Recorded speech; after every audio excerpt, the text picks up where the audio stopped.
আজকে যা কালার বানাচ্ছি সবই pink, deep pink, light pink. আজকে পিঙ্কের কপাল খুব ভালো। আজকে সকাল থেকে আমি অন্তত 10টা পিঙ্ক বানিয়ে ফেলেছি।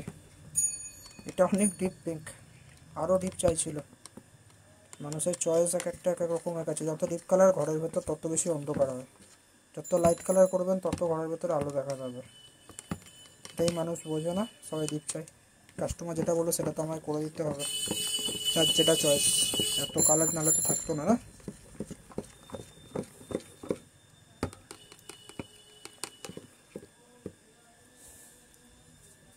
দেখাই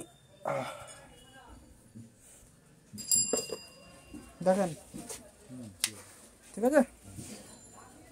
এটা দিয়ে হয়ে যাবে তো? চলো,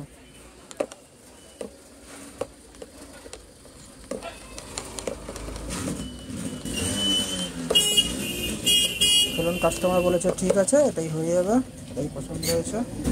অ্যাকচুয়ালি সেট কাট হচ্ছে এটা, এই কালারটা চয়েস করেছে, কালার হয়েছে এটা।